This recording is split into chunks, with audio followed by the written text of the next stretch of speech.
que pongo aquí. Ok, entonces buenos días de nuevo. Les decía que les dejé estas afirmaciones para que ustedes las estudiaran, para que fueran leyendo, profundizando en ellas, ¿sí? Espero lo estén haciendo porque les dije que este periodo es muy corto, ¿no? Entonces, en ocasiones ustedes como que si uno no los presiona, ustedes solitos no se presionan. Espero estén estudiando ya. No vayan a estudiar un día antes. ¿Listo? Bueno, de esas entonces ya saben, Justin Bond Living. Algunas eran correctas, otras eran incorrectas y la idea era que pudiéramos debatir cuáles sí, cuáles no. Pero sé que el nivel a veces de disciplina de ustedes pues debe elevarse un poco más. Entonces no sé si alguien consultó, si alguien ya me puede decir cuáles eran ciertas y cuáles no.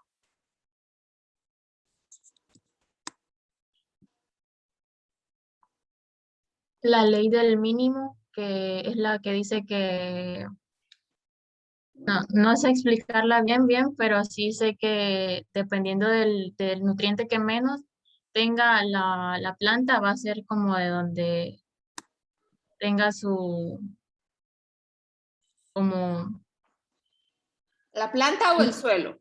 el suelo va a ser de donde la planta va a tener el problema por el mínimo. No importa si los demás están bien, si Ajá. hay un nutriente del cual no tenemos lo suficiente, igual la planta va a presentar problemas. Ok. Y dentro de esas afirmaciones, ¿qué número es de las que estamos aquí? De estas 5, ¿cuál es esa que estás nombrando? Recuerden que estamos como a los inicios de la historia, ¿sí?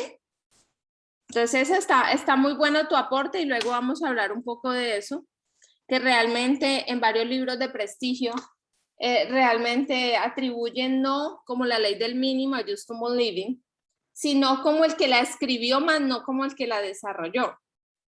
¿Sí? Algo así como no haber citado, no haber dicho esta idea o esta afirmación fue de otro autor, solo que el otro autor no la escribió. ¿Sí? Entonces, por ahí les voy a dejar una lecturita sobre eso. Dentro de estas 5 afirmaciones, ¿alguien tiene para aportar algo o continuamos? Noelia, Luis Gustavo, Emilio, Olsi. Katia. No las han estudiado, ¿cierto? Bueno, muchachos, empecemos ya con disciplina. No quiero que nadie después esté llorando al final del periodo. ¿Listo? Vean que estamos muy a tiempo, ¿sí? De esta ni siquiera entonces han leído. Bueno, pues los voy a dejar a que lean. Les decía que Justin Bond Living fue un alemán, ¿sí? Al igual que Julio Hensen. ¿Listo? Pero la diferencia entre ellos es que uno era muy mercantilista, uno era muy como a la economía, al vender, no tanto al ayudar a la humanidad como tal. Julio Hensel, por lo contrario, sí era más humanista, era más de contribuir y no solamente de beneficiarse monetariamente. Esos son dos deducciones después de estudiarlos a los dos. Son dos deducciones que yo he tomado. Y dentro de eso, miren nada más, aquí, bueno, aquí les puse algo así como un super macro resumen. Y es que Julio Hensel, el cual es el padre del movimiento de la mineralización de suelo, por favor les dije que buscaran panes de piedra, harina de roca, les dije también que fueran consultando un poco más sobre la historia. Dentro de esto, entonces, sabrían ya de qué les estoy hablando y sabrían que Julio Hensel, pues, dejó este gran legado, ¿sí? Harina de piedra o harina de roca, que viene siendo lo mismo. Entonces, sabrían que dentro de la lectura que pueden hacer de la vida de este bioquímico alemán, Hay una diferencia muy marcada y es que los dos fueron grandes mentes, pero Justin von Liebig se suicidó a los 73 años y ese suicidio vino remarcado por el remordimiento que le causó con toda su inteligencia y todo el aporte que realizó, porque sí realizó un aporte y grande. Sin embargo, dentro de toda esa inteligencia se vino muchísima maldad o digamos como que desdiversaron su mensaje después de que él empezó a desarrollar experimentos. Él fue pues como mente brillante, fue también autocrítico y supo que había cometido gran error al haberle dejado todos estos descubrimientos a la humanidad, ¿sí? De estos descubrimientos me encantaría que ustedes leyeran un poco y me dijeran de cuáles me estoy refiriendo y el por qué. La única forma de poder ustedes decirme eso y que pudiéramos hablar de tú a tú es que lean, ¿sí? Si no están leyendo, muchachos, no se consideren estudiantes universitarios. Si no están leyendo por su cuenta, no se consideren estudiantes universitarios, porque eso es una de las grandes cosas que nos diferencian, ¿sí? La lectura. Y ahorita ustedes la tienen súper fácil, ni siquiera tienen que ir a bibliotecas presencialmente ya. Entonces ahora es muchísimo más sencillo de como, por ejemplo, me tocó a mí de ir a revisar libros y libros y libros en la biblioteca y horas y horas. Entonces, muchachos, por favor, pónganle. Dentro de esto les quiero hablar un poquitico de Julio Hensel. Él sí murió en paz, ¿por qué? Porque él, al igual que Justin von Liebig, hizo descubrimientos, pero los descubrimientos de él no fueron enrutados al mercantilismo. Los descubrimientos de él fueron enrutados a crear una remineralización de los suelos. Esa remineralización, como su nombre lo indica, es devolver, volver la mineralización de los suelos, o sea, volver los minerales al suelo, ¿sí? Entonces, al él empezar a estudiar esto y empezar a enseñarle a la gente que con polvo de roca, panes de piedra, harina de roca, podía remineralizar los suelos, eso no le servía al mercantilismo, no le servía a las grandes multinacionales, que sí les beneficia mucho cuando el agricultor se hace dependiente, ¿sí?, de insumos agrícolas. A eso me estoy refiriendo, muchachos, a los insumos agrícolas de los cuales se ha hecho dependiente el agricultor y le han metido a los agrónomos que sin eso no pueden vivir y que sin eso no se puede entonces cultivar, y eso es una total mentira, ¿sí? Entonces necesito que lean de los dos, les repito, lean sobre los dos, estudienlos. Si estamos dando una breve reseña de la parte histórica de fertilidad de suelos, de la nutrición de las plantas, es vital. Hay muchos personajes que quizás a otros por sus formaciones, a otros catedráticos les parecerán importantes. Pero estos dos para mí son muy, muy vitales y requiero que los estudien.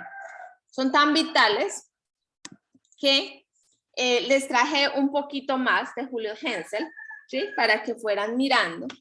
Entonces les dije que vayan buscando su libro, está gratuito, ¿sí? Gracias a un grupo de mentes brillantes también, pero de la época de ahora. Y gracias a ellos, varios de los escritos de Julio Hensel pues fueron quemados y fueron tratados de como desaparecerlos de la faz de la tierra porque no le convenía a las grandes multinacionales, pero se salvaron otros y se han hecho ya las traducciones. Hay un grupo que me gustaría que buscaran que se llaman Guerreros Verdes, ¿sí? Estos Guerreros Verdes van por muchos países, especialmente en América, van pero por muchos, y ellos van haciendo toda una labor de pedagogía frente a cómo cultivar sin dependencia de insumos, ¿sí? Entonces vayan buscando, allí tienen muchísimo, en YouTube también pueden encontrar guerreros verdes, harina de roca. Detrás de todo esto, muchachos, hay una ciencia muy, muy bonita, ¿sí? Entonces, dentro de esos libros rescatados está el libro Piedra Pulverizada, le pueden también llamar harina de roca o panes de piedra, ¿sí? Polvos de roca es otro de los nombres. Y pues, ¿qué se constituye o qué es? Es una alternativa ecológica, económica, sustentable, sostenible para los agricultores. Y lo que le hace es que le devuelve a los suelos, como la palabra lo dice, los minerales. Recuerden que en todo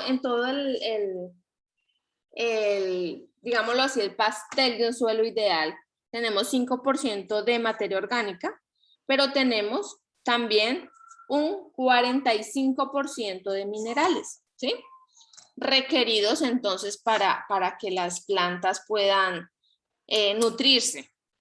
Allí es donde entra esta remineralización de suelos, ¿sí? Entonces también le atribuyen que es el padre o el inventor de la fertilización mineral por medio de campo de polvo de piedra, que muchos son sinónimos. ¿Listo? Con eso concluiríamos, muchachos, lo que es una súper breve reseña histórica de la fertilidad de suelos y todo lo que ahonden con los demás materiales que les he dejado en el campus virtual, ya depende de cada uno de ustedes. ¿Ok? Bueno, ahora pasemos a hablar, por aquí me están mandando un mensaje, dije, pero la harina de roca se obtiene exclusivamente un tipo de roca en específico o las rocas en general. Bueno, eso es un muy buena pregunta. Esperaría que ustedes ahonden en ella, pero les puedo como ir adelantando que todas las rocas no están compuestas de lo mismo, ¿sí? Entonces, para usted saber qué tipo de harina de roca sería la mejor para su suelo, primero necesita saber su suelo qué contiene, qué le falta, ¿sí? Y ahí también saber o ir entendiendo cómo identificar las rocas para posteriormente saber qué contienen. En las próximas clases vamos a ver algo de esto. Entonces, ahorita pasemos al primer fertilizante. Master, una pregunta. Dime. La cal sería como una harina de roca. ¿La qué? La cal. Sí, claro que sí. Porque, Claro. bueno, donde mi abuelo Ajá. hay una cierta área que hay bastante piedra de cal. Son como unas 15 manzanas, que es bastante. Y él dice que esa roca, él incluso ha triturado a veces para conseguir la cal. De hecho, eso es precisamente lo que la industria nos ha hecho creer que toca comprarla, ¿sí? Y nos ha hecho creer que sin los aditivos que ellos ponen o si todas las marcas que ellos ponen no sirven, ¿sí? Pero es eso, la naturaleza tiene todo, solo que necesitamos saber cómo hacerlo, cómo utilizarlo. También hay una cal que le llaman cal apagada, pero es porque tienen un proceso, pero es un proceso sencillo.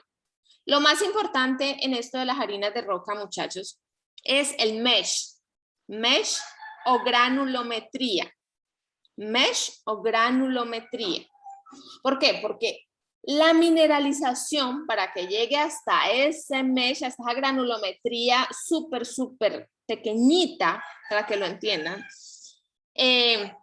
¿Por qué lo necesitamos así? Porque recuerden que las plantas se alimentan de iones, ¿sí? Iones que dividimos en cationes y aniones, eso lo vamos a ver más adelante cuando veamos la SIC. Entonces, para que llegue a ese nivel, ¿qué necesitamos? Primero, poner las harinas de roca muy mullidas. Entonces, lo que sí puede hacer tu abuelo es que tomarlas, hacerle un análisis, ¿sí? Mandar a hacerle un análisis para saber qué porcentaje tiene, para saber qué tan pura es, y luego lo que puede hacer es triturarla, ¿qué les digo yo? Le pueden llamar a punto talco. Talco es así súper mullida como la harina.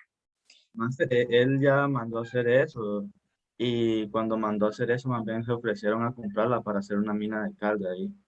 Y Bueno, dígale que no la él venda, dice que que él la dijo, haga él. dijo que no. Sí, porque incluso se destruiría parte de la naturaleza si hacen eso. Y él dijo que no quería eso. Mientras él viviera, Excelente, ¿no? excelente. Eso es muy bueno.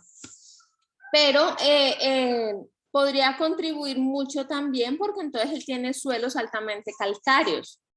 Y cuando veamos pH van a ver que uno nunca quiere un suelo ni tan a la derecha, que sería de 7 en adelante. Uno no quiere un suelo extremadamente calcáreo, fuertemente calcáreo, sino que uno quiere siempre un rango de 5, 5, 6, 5, que es un rango ideal.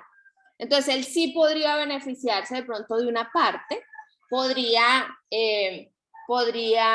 venderla, ¿sí?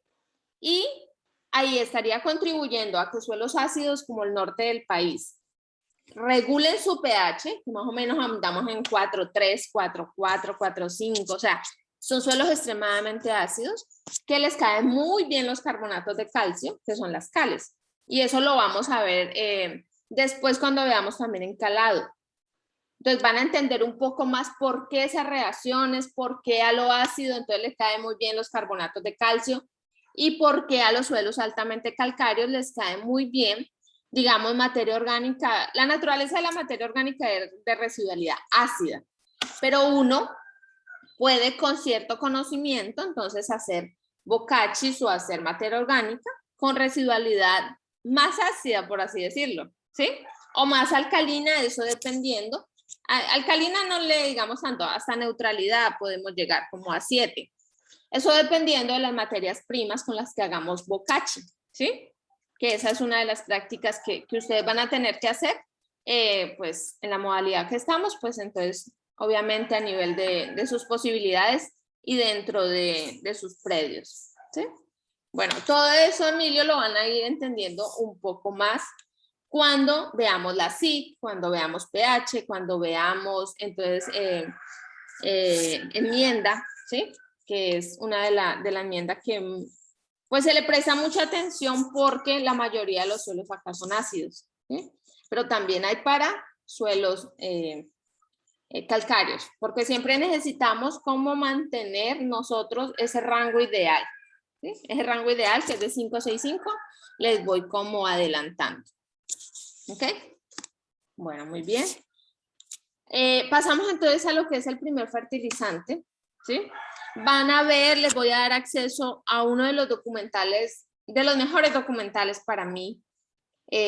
Bueno, ahora tengo un segundo que también se los voy a compartir, es muy, muy bueno. Y quiero que lo vean ahora, que están empezando la clase, y quiero que lo vean al final, que van a tener que entender mucho más. Entonces, uno de los documentales se llama Maravillas Modernas de los Fertilizantes, ¿sí? Y ese documental les habla de cómo empezó todo esto, cómo la guerra influenció para el desarrollo de los primeros fertilizantes, ¿sí? Entonces, es bien, bien bonito como cuando se terminó la guerra, entonces dijeron, bueno, ¿y ahora qué hacemos con ese montón de nitrato? Entonces, no, ahorita se lo tiramos al campo. Y de ahí empezó toda esta destrucción de los suelos. Bueno, entonces este primer fertilizante pues fue creado a principios del siglo XIX, como aquí lo ven. Superfosfato normal le llamaban. No sé si saben, pero ahora hay superfosfato triple, ¿sí? Entonces, apúntenlo por ahí, porfa, porque también es importante, porque además vamos a aprender de fertilización de síntesis química, pero también de fertilización orgánica, ¿sí? A ver, ¿quién quiere aquí decir algo? Gustavo, la harina roca tiene especialmente un tipo de roca o la roca. Luis Gustavo responde sí que. Bueno, quizá ya leí tarde el mensaje. Ok, entonces de aquí vean que fertilizante como tal, podemos decirle a lo que nos aporta en el suelo, ¿sí? Nos aporta uno o más nutrientes. Sin embargo, pues como les decía ahora, la naturaleza nos da todo y nos da tanto todo que miren aquí lo del hueso, ¿sí? ¿Cómo fue que inició ese superfosfato normal? Se inició con huesos, con restos de huesos, después de que la gente entonces tomaba la carne, muchas de ellos la hacían para conservarla con sal, o la hacían conservándola, mucha gente o muchas civilizaciones la enterraban y se conservaba, entonces quedaban huesos, y eso simplemente con adicionarle ácido sulfúrico, entonces empezaban a crear este superfosfato normal, ¿sí? Pero ahí ya empezamos entonces, para que vayan entendiendo, este ácido sulfúrico, pues si bien nos ayuda a que solubilice lo que es el hueso y a que vaya solubilizando lo que son los nutrientes, pues también nos deja una residualidad, ¿sí? Después van a ir entendiendo eso de la residualidad, es como decir, la planta utiliza algo, el suelo recibe, ¿sí? Recibe una sustancia con varios nutrientes, la planta utiliza, muy bien, pero en el suelo queda algo como el excedente, ¿sí? Entonces, ese excedente son residuos y muchos de esos residuos nos causan, nos pueden causar acidez o nos pueden causar alcalinidad.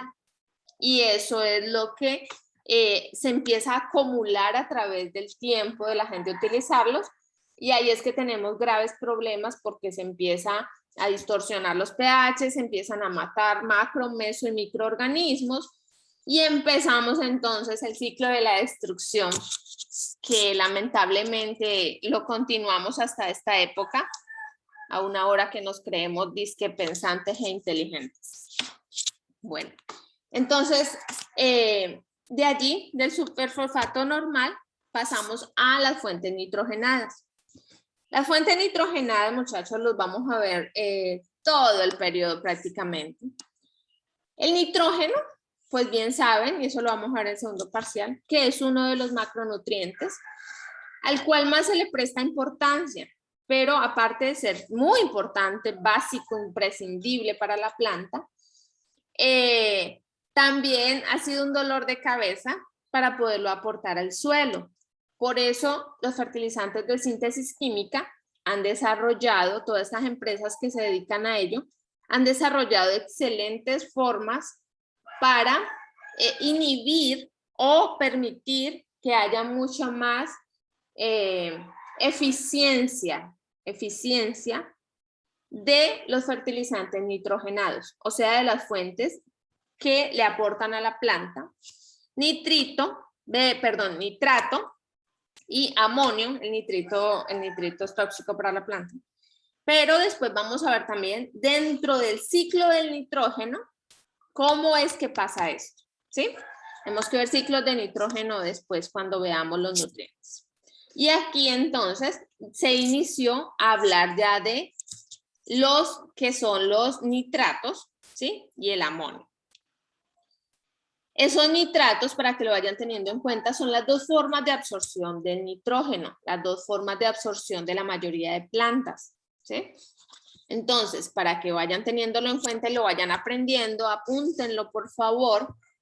El nitrato, NO3, menos estas valencias las vamos a ir teniendo en cuenta más adelante y son importantes.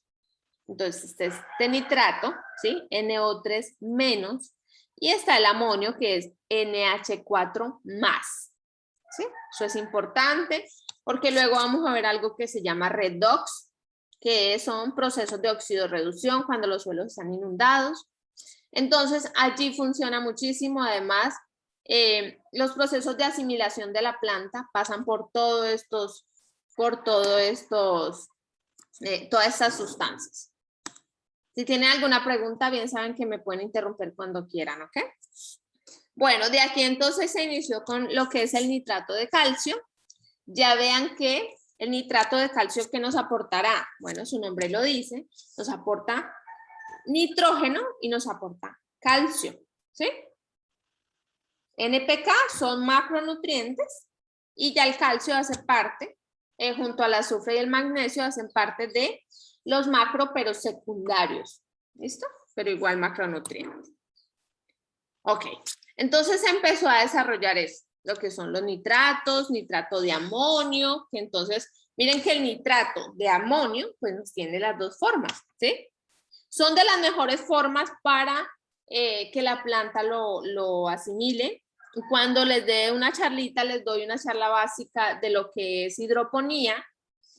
Vamos a ver que este nitrato de amonio es bien importante tener las dos formas para que la planta pueda absorber, tener las dos formas o las dos fuentes de absorción de nitrógeno por parte de la planta. ¿Listo? Después seguimos con el fósforo. Vean que el fósforo pues no lo ponemos así solito como la P, no, sino que ponemos como P2O5, ¿sí?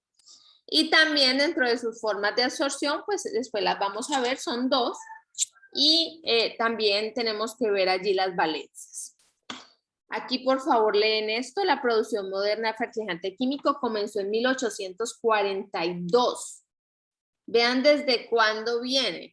Y aquí recuerden cuándo fue que se empezó a descubrir los macro y los micronutrientes. ¿Recuerdan al menos el ciclo? El ciclo. El siglo, cuando se descubrieron los macronutrientes, ¿fue cuál? ¿Quién se acuerda? No fue en el siglo XIX, máster. Miren, en los años 1800. Ajá. ¿Quién dijo? Emilio. Emilio, ¿por qué no te veo? Emilio, ajá. ¿Y qué pasó en 1900? ¿Qué fue que pasó? Descubrieron los micronutrientes, comenzaron a Muy descubrirlos. bien. Ya hubo entonces un proceso de En, mayor... en los Sí. últimos años del siglo XIX fue que encontraron el primer micronutriente, ahí la mayoría los encontraron en el siglo XX. Ajá, muy bien. La mayoría los encontraron, entonces ya. Eso es importante, muchachos. Eso es como así como un pasoncito, ¿sí?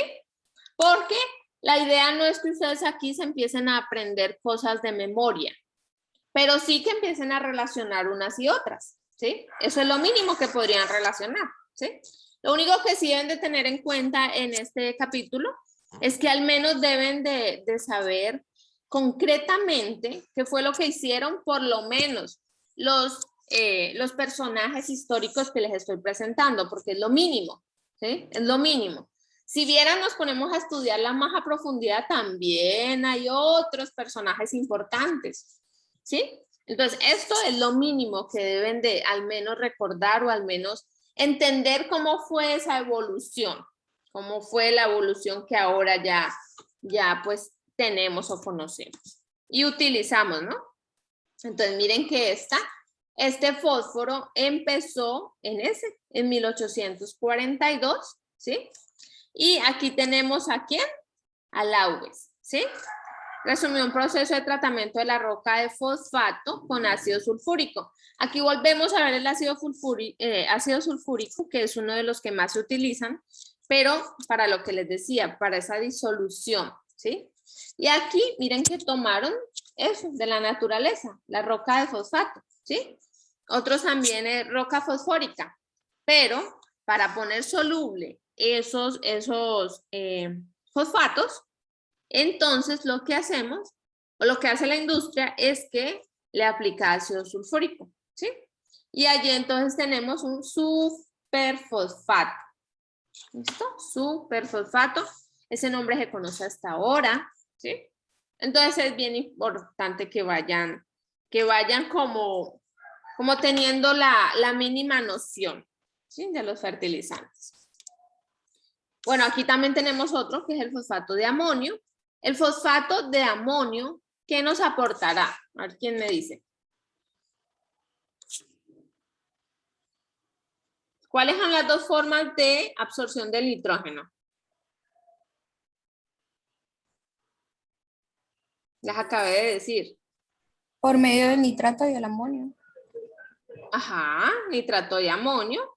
Y entonces, ¿qué me aporta el fosfato de amonio? Cuando yo les digo qué me aporta, me refiero a los nutrientes. Nitrógeno. Muy bien. Fósforo. Y fósforo, excelente. Entonces ahí vamos, poco a poco van a ir entendiendo mucho más y nos vamos a ir familiarizando mucho más con la terminología, ¿sí? Cada clase bien saben que tiene una terminología y pues ustedes van a ser ingenieros, entonces pues lo mínimo es que manejen un lenguaje técnico cuando se requiera, ¿no? Cuando se requiera. No siempre debemos manejar un lenguaje técnico porque eso depende con quiénes estemos o a qué público le estemos hablando, ¿sí? Aunque a veces resulta un poco difícil desarraigarse del lenguaje técnico, pero hay que intentarlo porque no podemos hablarle con un lenguaje tan técnico o profundo, digamos, a agricultores, ¿sí? O de pronto yo hablarles a ustedes tan técnico y profundo como si fueran ya agrónomos. Ya sería mucho más complejo, ¿sí? Entonces hay que como que ir manejando eso porque en algún momento de sus vidas les va a tocar dar charlas o les va a tocar dar capacitaciones. Y ahí viene lo importante de hacer de vez en cuando exposiciones, ¿sí? De hacer exposiciones e ir perdiendo de pronto la pena, ir tomando pues más canchita en ese sentido. Después entonces ya se empezó a tratar un poco más con lo que es el potasio, ¿sí? Recuerden que el NPK son los macroprimarios, ¿sí? Luego vienen los macrosecundarios, pero miren que siempre se enfocaron en el descubrimiento de los macroprimarios, ¿sí? En todos estos años. Entonces aquí pues ya encontramos lo que les dije que le llamamos la potasa, que no es más que el potasio, ¿sí? No es más que el potasio. Y pues es derivada de ceniza y de salitre de madera. Ese salitre que le llaman es como estos restos. Eso también depende de, los porcentajes varían obviamente de acuerdo a la madera que se utilice o a la ceniza que estamos utilizando. Y vean que esto vino desde 1861, entonces hace bastante que se conoce todo lo que es el potasio y todo el salitre que puede dejar, ¿sí? Bueno, la industria de fertilizante de potasio se inició en Alemania. Bueno, bien saben que Alemania es, al menos para mí, son los padres de la química, ¿sí? Entonces, los alemanes pues son muy buenos en esto y han aportado cantidades, ¿sí? No es adrede que, o no es casualidad que la Bayer tenga su sede principal en Alemania, ¿no? Que se haya empezado a desarrollar desde ahí. Entonces, bien saben. Bueno, pueden irlo leyendo.